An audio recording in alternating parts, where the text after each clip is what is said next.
997, 998, 999, 1,000. Oh, hi everybody. I'm just standing here doing a strongman's workout like one does. Because welcome to the jungle. We've got fun and games, baby. And I'm by myself, so I'm being a goof. So you might notice a lack of Danica.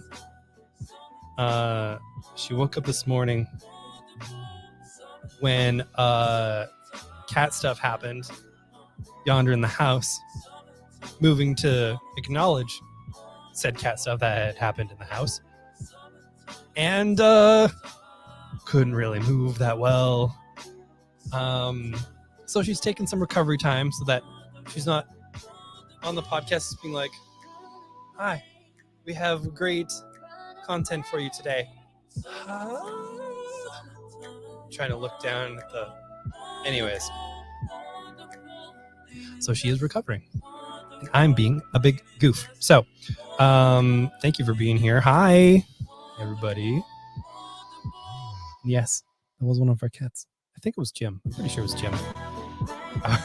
I was too busy with my gains.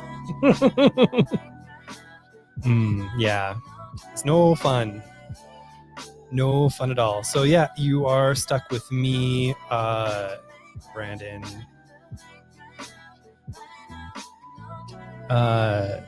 Doing all of the good stuff today.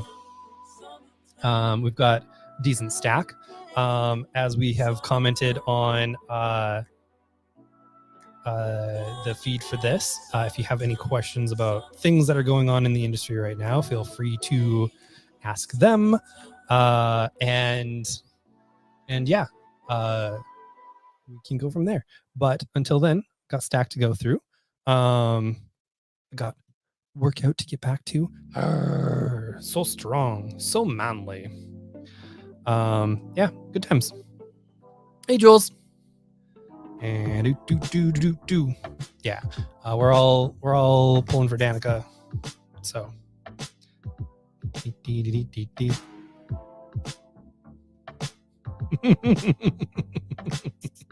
I'm putting this up because there is a typo. And I'm going to assume Andrew's asking about what's tight in the industry right now, because Andrew is, of course, very up on the slang that the kids say. Things are tight. And what is super tight is this week's new releases. Especially one that'll get to almost near the end. Something happening with a Substack book that's come out in collected edition. Yeah,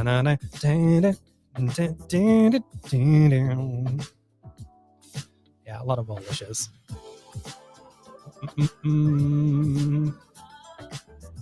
And yeah, there is just a little bit happening in the industry right now. And some of it you can find out when you go to my Substack. It is theindirectmarket.substack.com. I think Danica added something about this at some point.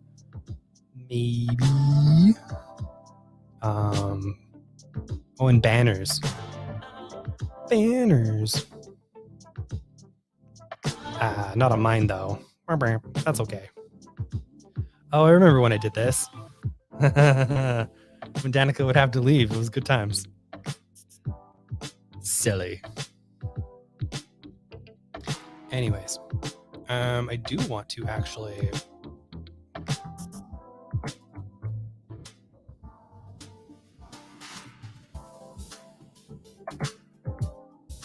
So on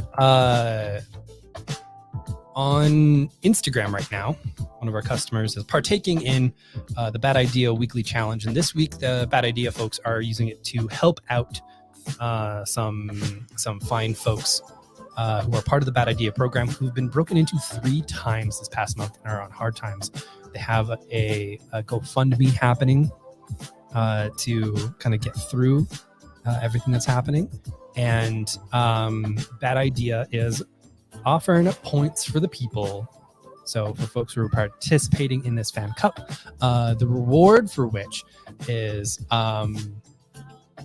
like a chunk of bad idea people flying to a store and doing like a little bit of a party and a signing. Our guy is actually #1 right now, which is good. We would like to see him maintain this, and we would like to help out. So he's at the Mishka on Instagram, and he's got a post up there that kind of details what's happening right now. And if you could donate to the cause, and also send him a little taggy, a little bit of proof that you've done so with some of his prompting. Points are to be had, and a place is going to be helped. So it's good times. Yeah.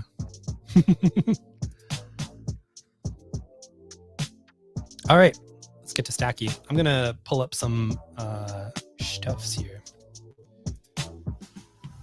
Talk amongst yourselves, I guess. I could actually just do one while I'm pulling stuff up. We've got DC Universe Lazarus Planet Next Evolution. It is part of the Lazarus Planet one-shots. That big ol' magic event is happening to the DC Universe, and folks are either changing or kind of experiencing a bit of wildness that's happening. In this specific issue, there's actually a premiere of a character that I'm very excited for, partly because they are created by Rom V, and they're called The Vigil. Now, do I know anything about The Vigil? No. But do I know about Rom V? Absolutely. He had the best comics that I've read last year. And I'm talking stuff like the many deaths of Lila Gray. My goodness, it's just a comic that's near perfection, in my opinion. It basically features a god of death that is essentially put out of work because somebody who is going to invent something that extends life indefinitely is born.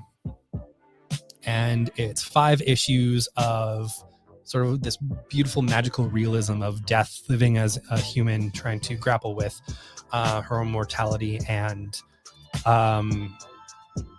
just life in general. The 3rd issue is narrated by a cigarette. It seems weird, but it's so good. It's absolutely outstanding. Anyways, because of that, I'm very excited to read the Vigil story in here. Ram V has done a lot of great stuff, including a fantastic run on Detective Comics that's happening right now, and he's trading off with Al Ewing on Venom, and he's doing Carnage right now, as well as their own stuff, which is really cool. And yeah, just a really cool creator that I love their stuff. There's another cover for that Lazarus Planet. This one features Red Canary that people are flipping out over, and if you want to know where the next Red Canary appearance is, it is right here.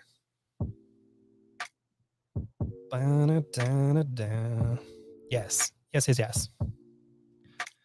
And Thomas, I already know that those are in your file because I checked purchase history and it popped them in there. So be no problem.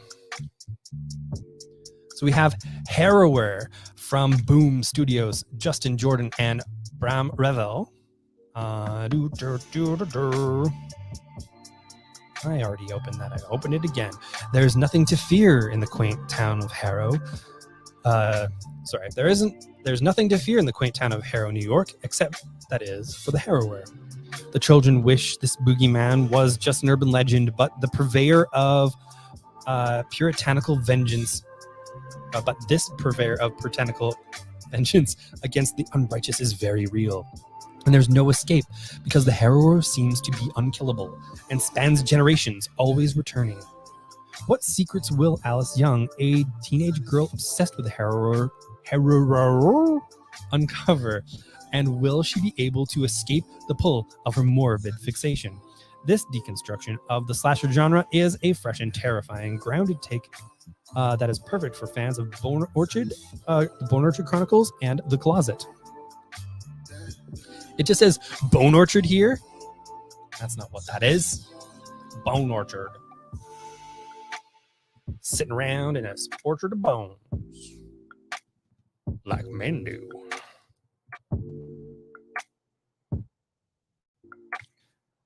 So that is one of the stories happening in the current double feature book from Vault.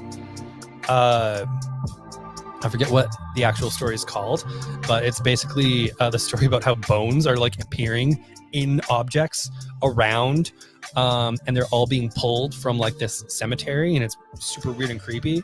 Like they discover that these things are happening because there's like an MRI done of this kid who's got her like little bunny, and they're just like, can we take a look at that bunny? And they open it up, and there's bones inside, and it just sort of like accelerates from there, just like bone stuff. It's a little much.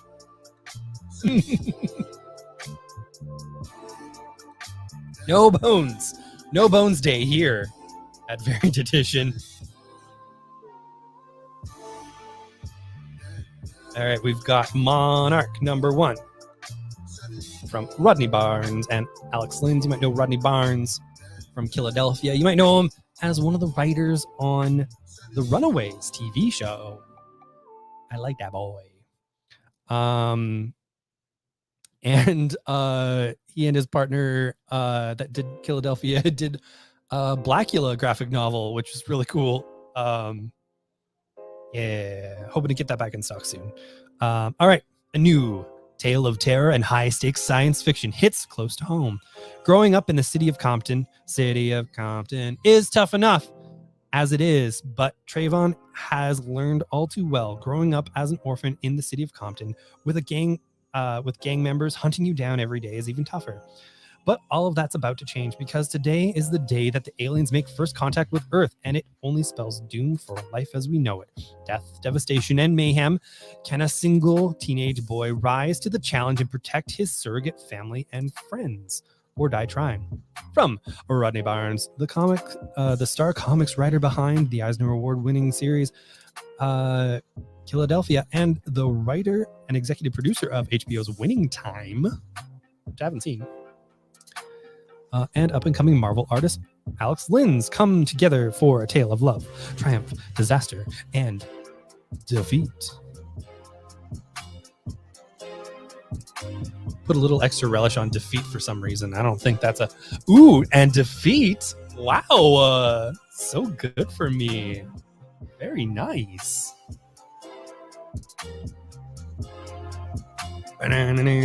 We've got a fest. One of two facsimile editions. Next one we're going to talk about very soon. This one from Marvel. It is the first appearance of Kang the Conqueror, who might be appearing in some things very soon, or has appeared in things already. Yeah, very exciting that that's happening very soon in the medias. But if you want a little taste of the old school, if you want to find some projects that are good for boys, girls, men, women, if you know just 20 people, you can make at least $50 or more likely 100 or 200 in your spare time. You too could be part of a fun little child labor scheme to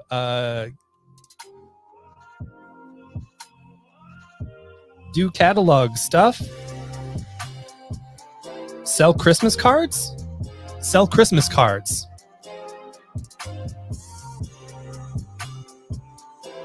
probably at least 20 people.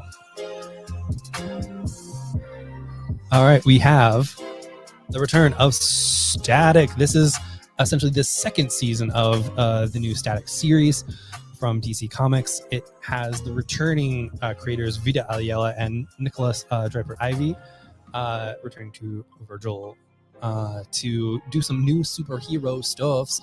I knew Static from the TV show Static Shock when I was younger, and he was always a really fun character. Milestone has updated the character for the modern times, definitely dealing with a lot more current world problems. And yeah, I really enjoyed the first series. It reestablishes Virgil in, like I said, kind of a more modern universe. Has him fighting some hardships, some systemic racism, as is the way. And yeah, it's just good books. But also, if you want to go back in time, if you want to get a facsimile of the first issue of Static, oh, do we have it? But not only that, when DC said we're doing a facsimile, they did not stutter, because they did it with the original bagging system and all. Look at that. That's next level stuff right there. That's commitment to the bit. I'm looking at you, Dynamite, with your facsimile editions that don't actually facsimilate. Shenanigans. You should go to comics jail. Well, you should have gone to comics jail a while back for your weird stuff with your covers. But comics jail again for you. All right. We have the first main part of the Sins of Sinister after the first issue. This is currently in anybody who is getting X-Men Red in their pulls, because it is an extension of that series in this sort of form of reality that Sinister has created. Storm and the Brotherhood of Mutants is by Al Ewing, who has been doing the regular X-Men Red series, with Paco Medina doing the arts. I believe he has also been working on that series. But yeah, it outstanding. Yeah, it goes into the Sins of Sinister world, which I still won't spoil a little bit, but just know that it is super bonkers. It takes place a little bit in the future, and boy howdy, is Sinister kind of also screwed. Good times. Ding. It is true. DC kind of like puts in the work, which is really good. Yeah. We also have Red Goblin. This is spinning out of some stuff happening with Venom and a little bit of what happened with the Dark Web series. Red Goblin has the same identity, little Normie Osborn. Norman Osborn's grandson. Still hanging out with some symbiotes. Still, well, not being a dick anymore, or at least trying not to be a dick. This was a lot of fun when I read it. It is definitely superheroes from a younger perspective, and I say that full on. The lingo felt right. It didn't feel cringy. Like, hello, fellow kids. And there's a lot of things that little Normie is kind of like talking about, the reference points that he has that are really good. Plus, his symbiote is also just like a wee child. So there's a little bit of a parallel there. I'm not going to lie, a weird book, but one that actually works. So if this kind of like, hey, what's some weird kind of symbiote Spider-Man thing that I could get on like a little bit of a ground level. This is I didn't expect to like it. I'm not gonna lie. I don't really like hat on hat situations when you put a hat on a hat. This is like, hey, what if a goblin but also a Venom? And too many hats are bad. But you know what? I can't fault them. It worked. The writer is Alex Paknadal, who I really like. So that's, helped me out. And Jan Bazaldua did the arts. Finally, for single issues, we have The Finder from Bad Idea. Do I know what this is about? No, because Bad Idea doesn't have any solicitation information attached to their books, and I didn't have time to read this one before. But this is the creative team that was behind Monster Kill Squad, art and all. I'm very excited about this because Thomas Grillo's art is always absolutely outstanding. Bad Idea gives them the time to work on this, and also this has like a sizable backup here. This is a 56-page Bad Idea comic for the regular Bad Idea pricing, so you get a little extra bang for your buck. I will be reading this. I will be talking about it later on our social meds, as the children say. The children, they say so many things. Speaking of children, this is a book for them. It's Super Pancake, baby. Life in Breakfast Town is pretty uneventful for Peggy Pancake. That is until the bacon bullies pull off a prank that accidentally gives her super abilities. Will Peggy be able to master her newfound powers, defeat the evil Dr. Breakfast Sandwich and his hench toasts, and save all that is dear? Find out in Super Pancake. Hench toasts! Hench toasts! Sorry, I like that. Dr. Breakfast Sandwich. He did not go to breakfast sandwich school just to be called Mr. Breakfast Sandwich. Let that be a lesson to us all. Getting yelly. We have the She-Hulk Little Golden Book that has arrived. We have many copies because She-Hulk is our bitch. We like her. And I would explain more, but hey, here's what you got. It's a quick read. We sell a lot of Little Golden Books. Kids seem to like them. It's been going on for many decades now, honestly. The kids seem to really like Little Golden Books. So like, good on the whole industry. We have the soft cover printing of the first volume of American Gods, the graphic novel adaptation from Neil Gaiman and P. Craig Russell, with Scott Hampton doing, I want to say, the majority of the orts. Shadow Moon gets out of jail only to discover his wife is dead. Defeated, broke, and uncertain where to go, he meets the mysterious Mr. Wednesday, who employs him to serve as his bodyguard, thrusting Shadow into a deadly world where ghosts of the past come back from the dead, and a god war is imminent. But yeah, if you know the novel, it is an adaptation of that. If you don't know the novel, you might have seen the show. This does hew more towards the novel, of course, and it's pretty good. Yeah, one of those is coming home. Because we adults. We can make our own decisions. That's right. We have Absolution from Peter Milligan and Mike Diodato Jr. The world is your judge, jury, and executioner. Nina Ryan was a hired killer who brought nothing but pain and suffering to the world. Now she has a month to prove that she can change. A month to make up for her crimes and find absolution, or the bombs that have been implanted in her head will explode, killing her instantly. As her journey of atonement is live streamed to a fickle public, Nina is about to discover that the road to redemption might be splattered with blood.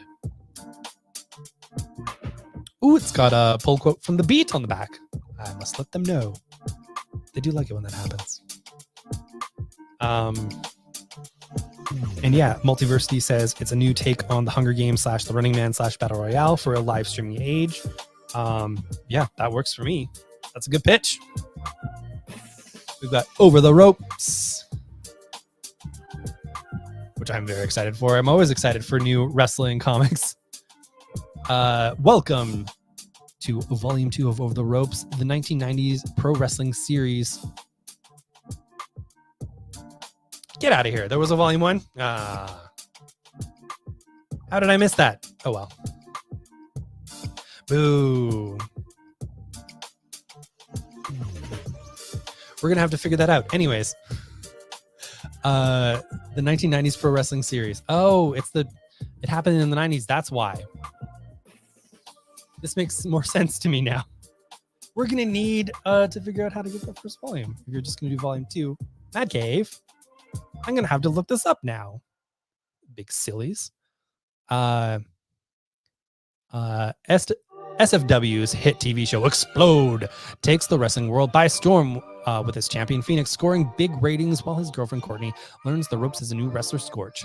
The gloves come off when a rival promotion led by Jason's estranged father, Buddy Peacock, invades Explode. When Courtney's injured, Jason must choose between family and fame in a bout. with permanent stipulations. Hi, Squee. When the final bell rings, it'll be Phoenix versus Peacock, Father versus Son in a main event, crowning a unified champion. Will Phoenix rise again or lose it all in a puff of smoke? Squee, my boy. Come on. Scoochie bums. Thanks. Ooh.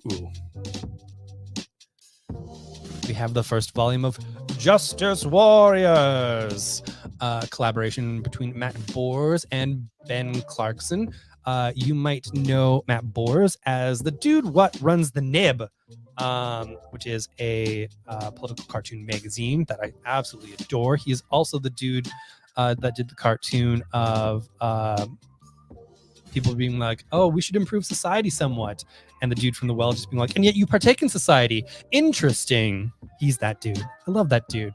Anyways, this is his take on sort of a more Judge Dredd style thing. The back, as it says, Bubble City, the money stays in, the majority stays out. And the Justice Warriors keep us in our places. And that's it. It is funny. It is sharp. It hurts like a son of a gun. But as always, Matt Bors is always just on point with his social commentary. We have the next installment of the Critical Role graphic novel adaptations with The Mighty Nine Origins, Not the Brave. This, if you're into Critical Role, and I know a lot of you are because we ordered a lot of these, it's got good stuff with Sam Meggs providing the writing in collaboration with Matthew Mercer and Sam Riegel. Yay. We have Hustle and Heart Foretold. Professor Derek Flynn keeps waking up in the middle of catastrophic and fatal disasters. As if from a blackout, Derek has no idea how he got there. What's even more inexplicable is that this has become common occurrence ever since the mysterious death of his wife. There's a lot of dead wives this week. I don't think that's okay. He's had to lie to his estranged teenage daughter, Casey, about these puzzling disappearances for months, but the patterns persists as the terrifying visions continue to haunt his dreams. Imminent disasters, both natural and man-made, that Derek feels he is somehow integral to. But when others begin to catch on to his connection with these disastrous events, a manhunt begins, and Derek finds himself stuck between being a fugitive and a messiah. On the run in his pursuit for the truth, Derek will discover that there is no such thing as coincidences. A little bit of conspiracy happening here. That was very cool.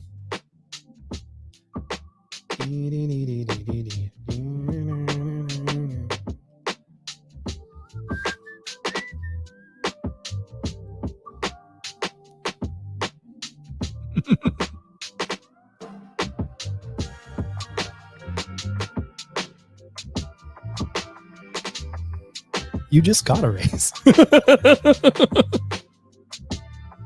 Good times. All right. All right.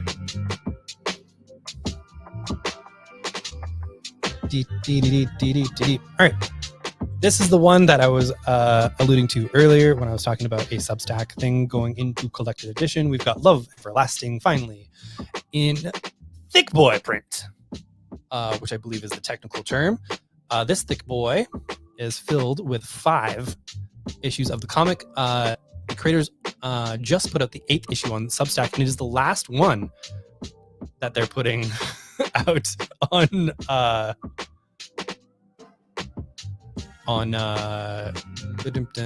Substack.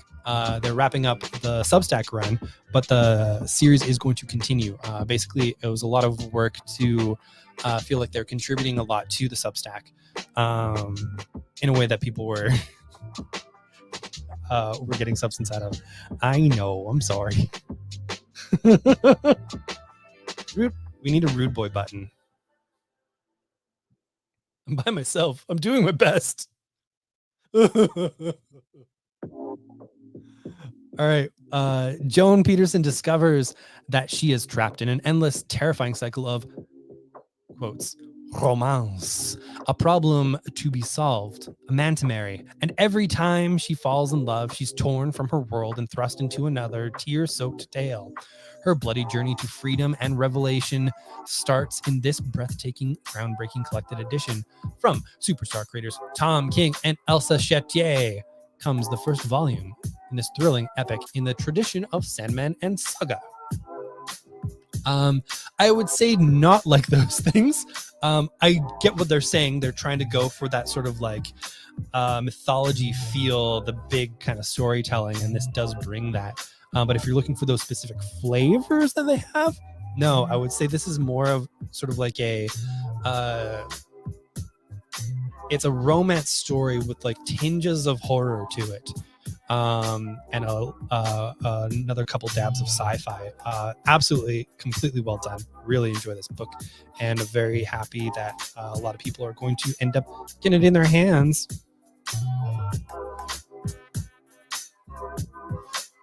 Right?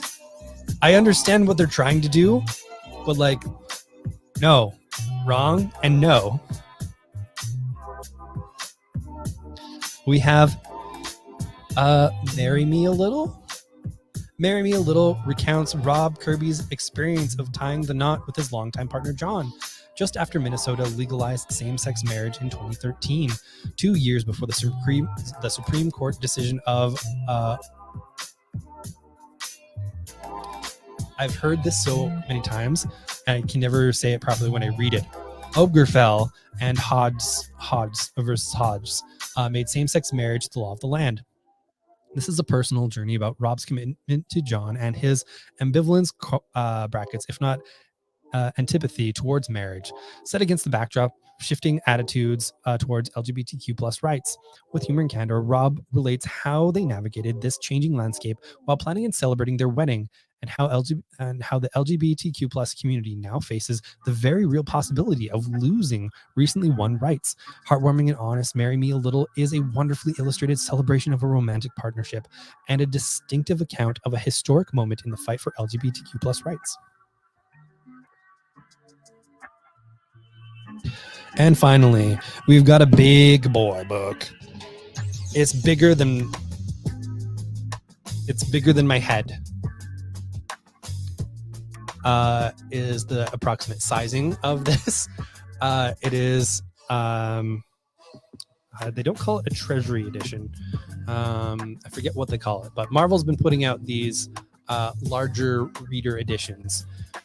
And this one happens to be about the Kree-Skrull War, which is probably not going to be important to the near future of the Marvel Universe in other media. Probably not at all. The galaxy is rocked by a conflict of star-spanning proportions, with Earth caught in the crossfire. The eternal intergalactic enemies, the merciless Kree and the shape-shifting Skrulls, have gone to war, and our planet is situated on the front lines. Can Earth's mightiest heroes bring about an end to the fighting before humanity becomes a casualty of war? And what good are even a dozen superpowered champions against a vast military machines of two of the greatest empires of the cosmos?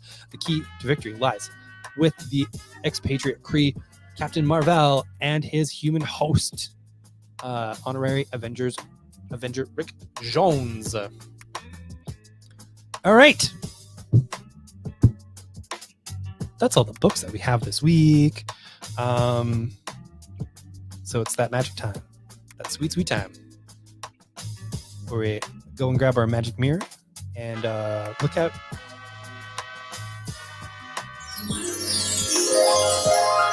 Oh, we look out and we see all of you wonderful people, and we say thank you for being here. We see you and we appreciate you, and we hope you know that we are here for you too. So I'm looking out, I'm seeing Ben. Hi, Ben. I'm seeing Thomas. Hey. I'm seeing Danica. It's kind of weird because she's in the house, and so I can like see her through here, and then she's just down. It's weird. It's cool though. It's sort of a bit like the magic version of just like messaging your spouse when you're just in two different rooms of the house, because you're like, oh, I could get up and tell her this, but I mean, the phone is right here. I see Jules. Hi, Jules. I see Jason. I see the one and only Foley, and you folks can too every Wednesday, Thursday, Friday from 11 a.m. to 6:30. We're open to 7 on those days, and you can see him on Saturday from 11 till 5. And we are also open on Sundays, 11 till 5. That's when this moa works. Ye old solo. I see Sean. I can't remember if I saw Sean already, but I see him again. Look at that. I see Patrick. Hey, thanks for checking in.